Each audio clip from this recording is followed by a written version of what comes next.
Hello mother fathers, welcome back with me Jun Ibrahim. Assalamualaikum warahmatullahi wabarakatuh. Apa kabar semuanya geng? Semoga kalian sehat selalu dan dilancarkan segala urusannya.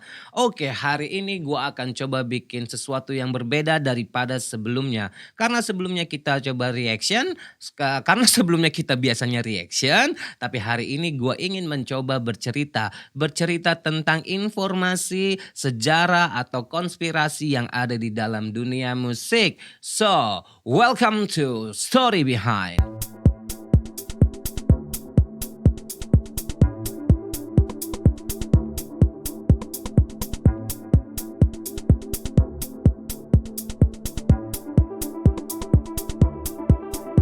Yap, mungkin kebanyakan dari kalian semuanya udah pada tahu atau mungkin juga banyak channel-channel yang mengangkat tema ini.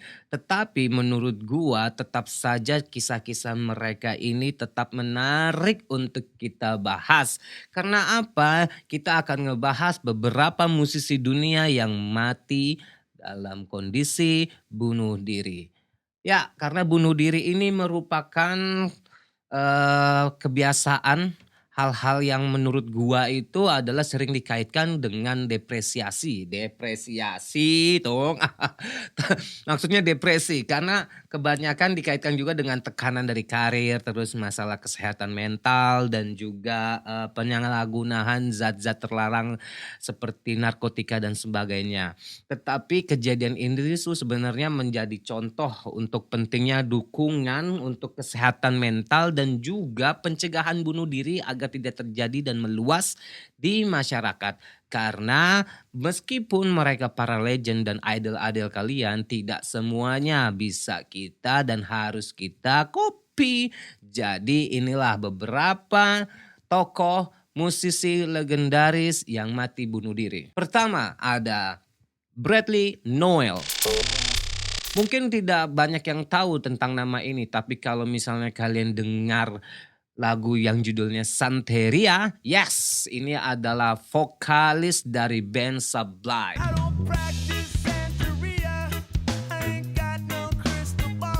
Bradley Nowell, vokalis dan gitaris dari band Sublime, meninggal dunia pada Mei 1996 akibat overdosis heroin.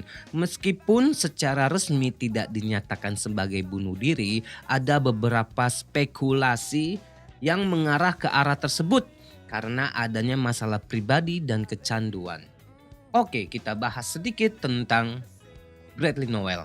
Bradley Nowell lahir pada tanggal 22 Februari 1968 di Belmont Shore, Long Beach, California, Amerika Serikat. Dia adalah anak dari Jim dan Nancy Nowell. Sejak kecil, Bradley menunjukkan bakat musiknya dan bisa memulai bermain gitar pada usia yang sangat muda. Bradley sempat bersekolah di Wilson High School dan kemudian melanjutkan pendidikan di University of California Santa Cruz. Meskipun akhirnya kemudian ia drop out untuk fokus pada karir musiknya. Pada tahun 1988, Bradley bersama Eric Wilson dan Bud Goff membentuk band Sublime. Band ini mulai tampil di berbagai tempat lokal di sekitar Long Beach. Menarik perhatian dengan gaya musik mereka yang unik, yang menggabungkan antara unsur punk rock, reggae, ska, dan juga hip hop. Pada tahun 1992, mereka sempat merilis album perdana mereka yang berjudul 40 Oaths to Freedom yang dirilis secara independen. Namun pada awalnya mereka tidak mendapatkan antusias yang cukup. Tapi lama-kelamaan mereka akhirnya mendapatkan perhatian lebih dari para fans dan juga mendapatkan kesuksesan besar ketika album ini dirilis kembali oleh label besar. Kesuksesan besar datang pada album kedua mereka yang berjudul Robin the Hood pada tahun 1994 yang kemudian diikuti oleh album ketiga mereka yang bertajuk Sublime di tahun 1996. Album ini menghasilkan beberapa hits seperti What I Got, Santeria, dan Wrong Way. Dalam kehidupan pribadinya, Bradley Nowell memiliki masalah kesehatan. Bradley menikahi Troy Decker pada tahun 1996 dan mereka memiliki seorang putra bernama Jacob James Noel yang lahir pada tahun 1995. Sepanjang hidupnya, Bradley bergumul dengan kecanduan heroin. Masalah kecanduannya ini mempengaruhi kehidupan pribadi dan profesionalnya.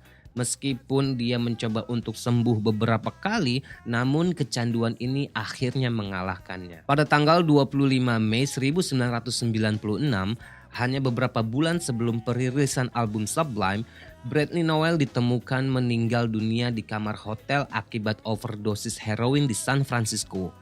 Kematian Bradley terjadi hanya seminggu setelah ia menikah. Jadi geng, setelah Bradley Nowell itu meninggal, tumbuhlah tuh beberapa pertanyaan-pertanyaan dan bahkan mendekati teori konspirasi. Ada beberapa pihak-pihak atau dari fans maupun orang-orang di sekitarnya yang merasa ini janggal gitu. Kenapa si Bradley ini bisa meninggal padahal dia ingin sembuh dari kecanduannya. Apalagi kematiannya cukup tragis. Beberapa bulan sebelum ia rilis bersama Sublime dan 1 minggu setelah ia menikah. Kira-kira kenapa ya? Kematian ini telah memicu beberapa spekulasi dan teori konspirasi. Meskipun tidak sebanyak kasus Kurt Cobain, berikut adalah penjelasan mengenai kematian Bradley Nowell dan beberapa teori konspirasi yang beredar. Jadi mari kita telusuri dulu kronologi kematiannya si Bradley Nowell ini. Pertama, yaitu penemuan jasad. Bradley Nowell ditemukan tewas di kamar hotelnya di San Francisco oleh rekan bandnya sendiri, yaitu Bud Golf. Sublime saat itu sedang menjalani tur untuk album baru mereka. Otopsi menyimpulkan bahwa Bradley Nowell meninggal karena overdosis heroin. Dia telah berjuang melawan kecanduannya selama beberapa tahun terakhir. Dan ketiga, secara laporan resmi, kematian Nowell memang dinyatakan sebagai akibat dari overdosis heroin itu sendiri, tanpa ada tanda-tanda kekerasan atau keterlibatan dari pihak manapun. Di sini mulai timbul teori konspirasi. Meskipun kematian Bradley Nowell ini secara luas diterima sebagai overdosis, justru ada beberapa spekulasi yang berkembang dan muncul karenanya.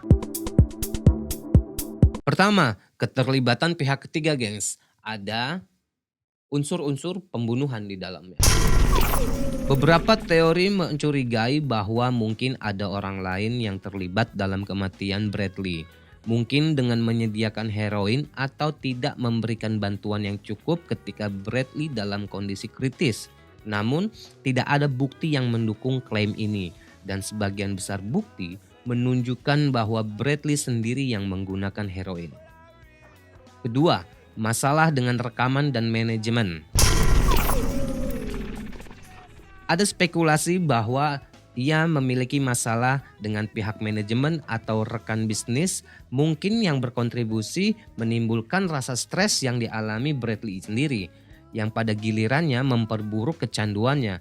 Namun ini lebih merupakan faktor pemicu stres daripada teori konspirasi tentang penyebab kematian itu sendiri. Ketiga, penundaan bantuan medis. Ada pertanyaan tentang apakah bantuan medis diberikan cukup cepat atau apakah ada upaya yang tertunda untuk menyelamatkan Bradley.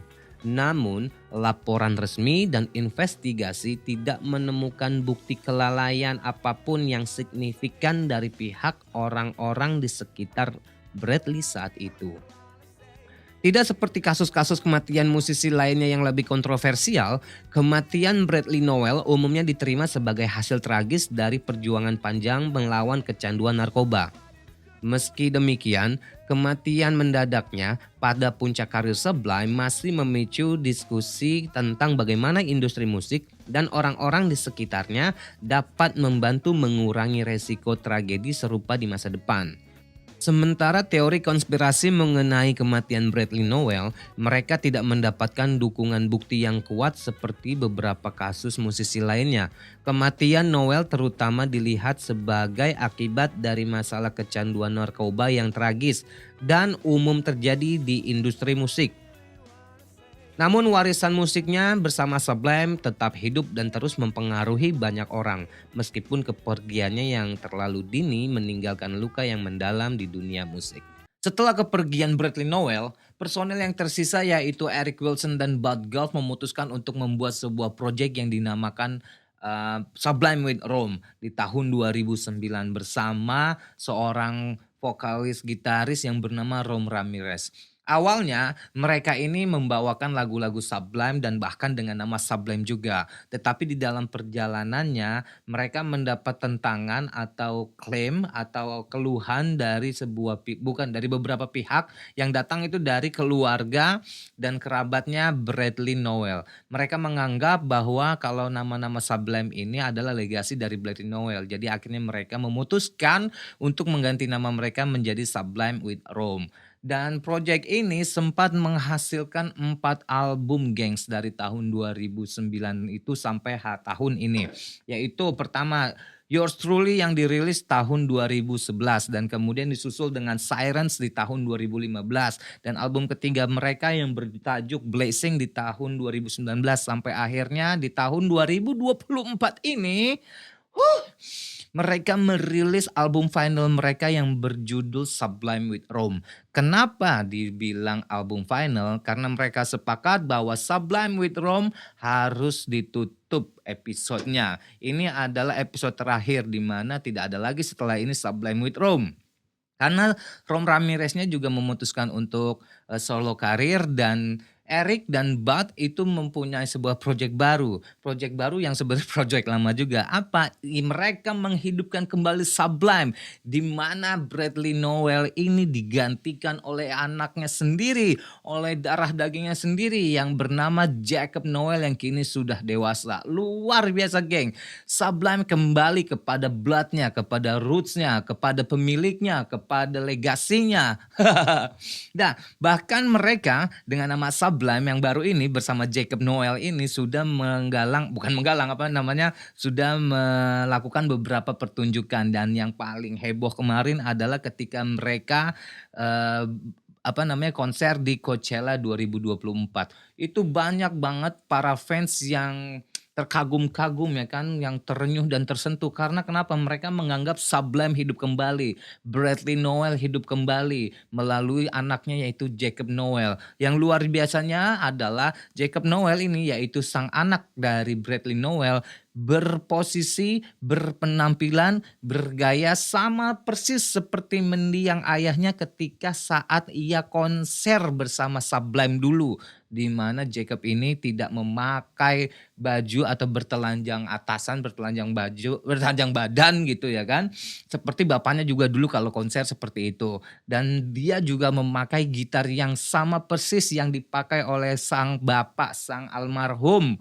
Dan ketiga adalah banyak fans yang mengira bahwa Jacob Nowell ini menjadi jelmaannya Bradley Nowell langsung. Karena apa? Karena suara dan auranya benar-benar menghidupkan Sublime kembali. Well, apakah ini sebuah project reuni doang ataukah memang menjadi project yang berkelanjutan? Kita nggak tahu.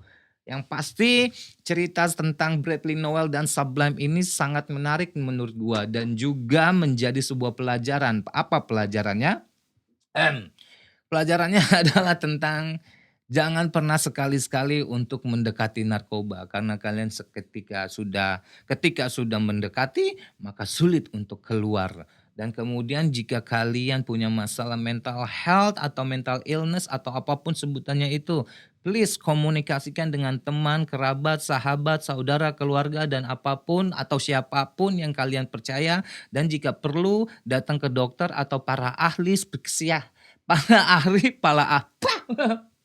para ahli psikiater yang mungkin bisa meringankan beban kalian agar kalian tidak menanggung kekhawatiran itu atau masalah-masalah itu sendirian.